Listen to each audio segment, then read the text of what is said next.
Bon, je crois que c'était quand même assez prévisible. Je l'avais dit dans ma vidéo là où je tenais mes pronostics par rapport à ces matchs de barrage là. Voilà, victoire du Real de Madrid ce soir, 3-2 face à Manchester City. Franchement, un City qui a été selon moi extrêmement décevant face à un Real qui n'a pas selon moi été flamboyant. Faut se le dire, ils n'ont pas été bons, ils n'ont pas été extraordinaires, mais City quand même, ce qu'ils nous ont proposé, vu comment le Real a joué, franchement c'est n'importe quoi. Faut se dire la vérité, c'est complètement n'importe quoi. C'est pas bon. C'est pas bon. Et on voit à quel point cette équipe-là, vraiment cette saison, ils sont inoffensifs. Ils sont franchement inoffensifs. Et de moi, j'ai l'impression qu'ils servent à rien sur le terrain autant ils sont quasiment insipides. Un match, vraiment leur match est nul. Et vraiment bravo au Real de Madrid pour cette victoire-là. Une victoire qu'ils ont remportée, on va dire, beaucoup plus à l'envie, beaucoup plus avec un peu de chance. Faut pas se mentir, ils gagnent ce match avec un peu de réussite. Ça, c'est quand même la vérité. Mais c'est aussi ça, la marque des grands clubs. C'est aussi à ça que tu reconnais, franchement, des clubs, des joueurs, des mecs qui sont vraiment parmi les plus grands. Parce que oui, on va déjà commencer par parler du Real. Ce soir, c'était vraiment nul ce que Ancelotti a proposé. Il faut pas se mentir, nul. Au milieu de terrain, c'est pas croyable. Comment tu peux arriver face à une équipe comme City? Certes, ils vont monopoliser le ballon. Certes, ils auront beaucoup plus la possession de balle que toi. Ça, c'est normal, c'est leur style de jeu. Mais quand tu viens avec un milieu de terrain comme ça, non. Tu viens au milieu de terrain, tu as Camavinga, Ceballos, Bellingham. C'est pour faire quoi? Aucune créativité au milieu de terrain. C'était quasiment nul de chez nul. Faut pas se mentir vraiment. Quand j'étais nul de chez nul, j'étais vraiment nul de chez nul. Le Real n'arrivait à rien proposer quand ils avaient le ballon au milieu de terrain. Rien du tout. C'est-à-dire, tout ce qui s'est passé offensivement du Real venait des trois attaquants. Ça venait du trio offensif, que ce soit Vinicius, que ce soit Mbappé, que ce soit Rodrigo. Les trois qui ont fait des matchs ce soir, pas excellents, mais quand même des matchs assez bons. Des matchs qui permettent vraiment de porter ce Real-là, malgré franchement le manque de créativité, le manque de jeu. Oh là là. Déjà la première mi-temps, naze de chez naze. Des deux côtés, il faut pas se mentir. Parce que certes, City commence assez bien le match. Ils ont 2-3 bonnes occasions assez rapidement. Ils obtiennent un corner très vite. Ils jouent. Ils sont, on va dire, assez fluides. Mais directement après, on voit le Real qui réussit à se procurer une grosse occasion. Et c'est là où je dis que vraiment ces gars-ci, ils gagnent ce match-ci beaucoup plus, on va dire, avec quasiment énormément de chance. Parce que oui, c'était quoi se rater sur la première occasion-là? Une occasion claire comme ça de contre, où tu as Mendy qui a le ballon, il fait un bon décalage, belle passe sur Vinicius. Vinicius qui a le ballon, il a l'opportunité de frapper. Non, il faut trop jouer les passes. Il refait la passe à Mendy. Mendy qui a le ballon, on dirait qu'il attend, il a peur de tirer. Le moment où il frappe, la frappe est contrée par, je crois c'est Aki, attends, Aki.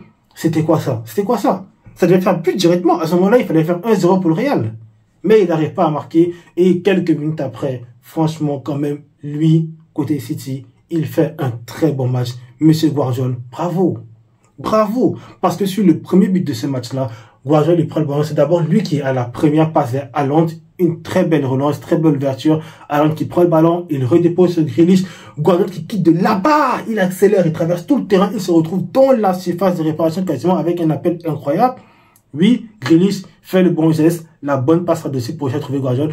Guardiola vraiment, avec quasiment, il dépose le ballon pour Haaland avec la poitrine. Vous voyez ce petit amortissement-là, tchac!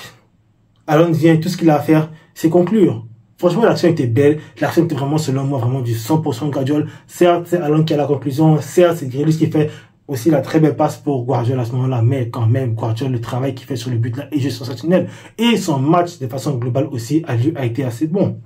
Je l'ai trouvé vraiment très intéressant plusieurs fois offensivement.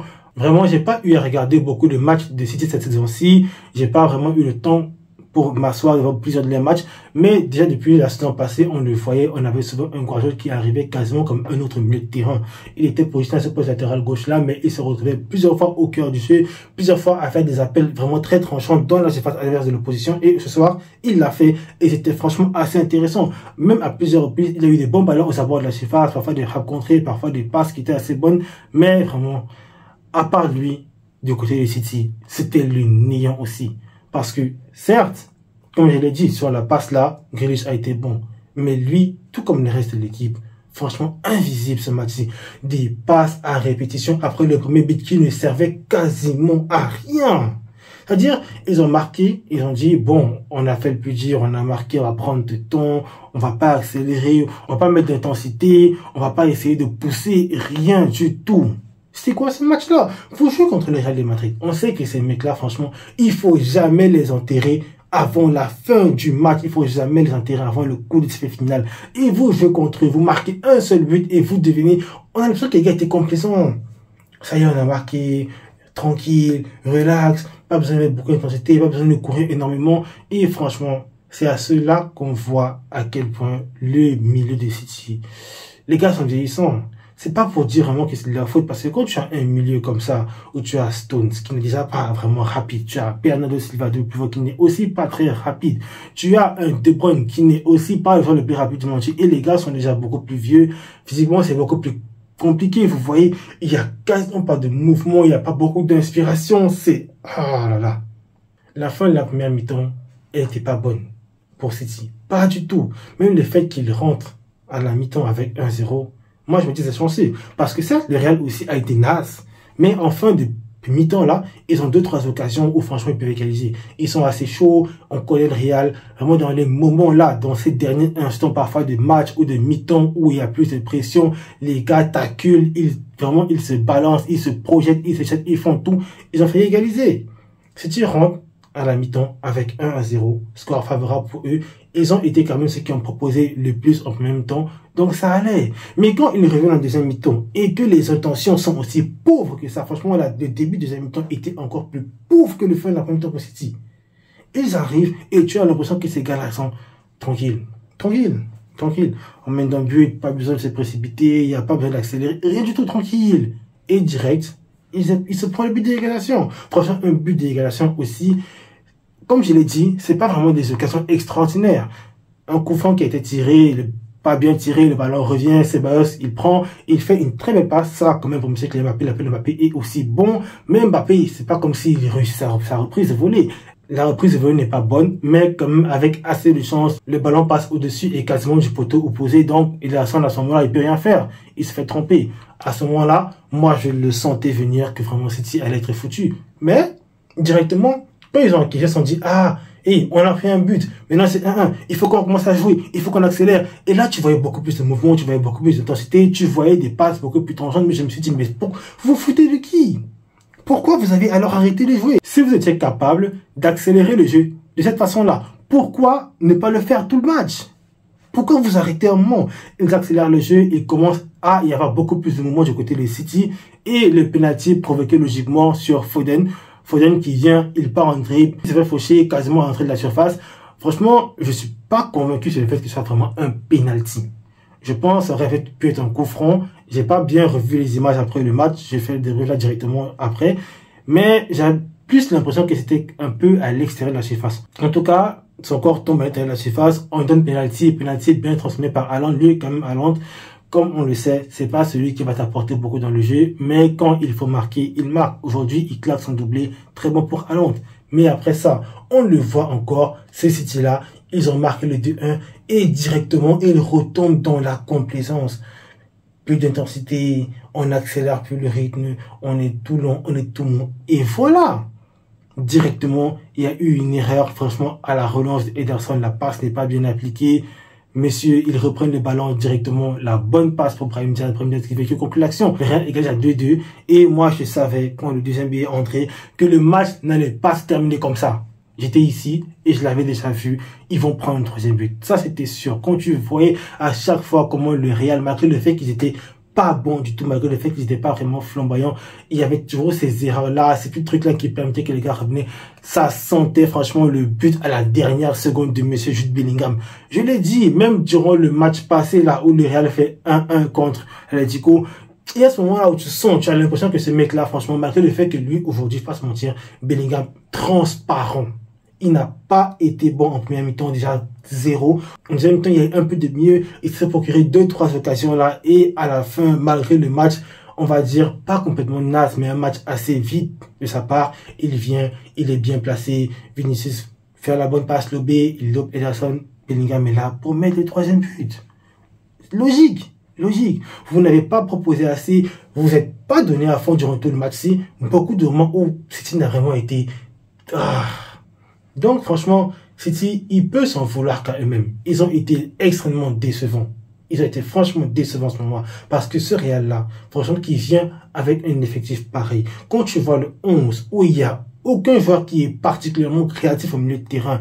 Il joue quasiment avec une défense, avec un jeune Raúl Asensio. Lui, certes, il est bon, mais ça reste quand même un jeune joueur. Il y a aussi un Tchouaméni qui, lui, n'est pas franchement rassurant en défense. Il joue avec des latéraux. Franchement, Ferland Mendy, c'est pas le joueur le plus extraordinaire. Valverde, c'est même pas son poste. Les gars, vous venez face à une équipe qui a quasiment les mêmes problèmes que vous. Parce que oui, moi, je l'avais dit, ce qui est assez intéressant à suivre par rapport à ces matchs-ci, c'est que les deux équipes ont des lacunes quasiment dans les mêmes domaines, en fait. C'est que, pour le Real de Madrid, j'aimerais dire, hormis le fait qu'au milieu de terrain, c'est pas vraiment les plus créatifs, c'est quand même une équipe qui a des grosses lacunes défensives. La même chose pour City. City, franchement, défensivement, c'est pauvre. Et de moment, franchement, ils se prennent des buts, c'est abusé. Mais, offensivement, les deux équipes sont quand même capables de produire énormément. City, c'est quand même l'équipe qui, actuellement, en première ligue, malgré le fait qu'ils sont mal classés, si je ne me trompe pas, c'est quasiment la deuxième meilleure attaque de la première ligue. Pour dire qu'ils marquent énormément, mais ils encaissent beaucoup de buts. La même chose pour le Real. Ils marquent, ils ont des joueurs offensivement qui font le job, mais défensivement, c'est pas bon. Et tu as un City aujourd'hui qui a eu l'opportunité de faire mal à ce Real-là, qui a des mêmes problèmes que aujourd'hui le Real, déjà, qui n'est pas très bon défensivement, à part les petits Raúl Asensio. Lui, waouh, comme d'habitude, je le dis encore, le petit est fort. Mais mis à part ça, le reste de l'équipe défensivement, c'est pas aussi impressionnant que ça. Et vous arrivez vraiment à les gêner, vous arrivez vraiment à les mettre dans des situations où ils sont pas totalement à l'aise avec les mouvements parfois que vous provoquez. Mais pourquoi le faire vraiment de façon parodique? Pourquoi ne pas le faire durant tout le match? Franchement, c'est décevant de la part de City. Et s'ils se font éliminer, ce n'est que normal. En tout cas, bravo aux Madrilènes. Franchement, ça me fait pas plaisir de le dire. J'espérais une défaite de votre part aujourd'hui, malgré le fait que je savais qu'elle s'en sortir. Quand même, quand j'ai vu la finalisation du match, comme je l'ai dit, je me disais qu'il y avait quelque chose à faire. En tout cas, ils ont quand même réussi à rentrer chez eux avec cette victoire-là. On va voir ce que ça va donner au match retour à Bernabeu. Même comme, franchement, je m'attends pas à grand-chose de la part de City. Bon, les gars, ça va être tout ce débrief-là. Dites-moi ce que vous en pensez. Je suis sûr que les Madrid sont très contents. Bon, on espère quand même qu'en Liga, ce week-end, vous allez faire n'importe quoi. Passez tous une excellente semaine. Visca Barça.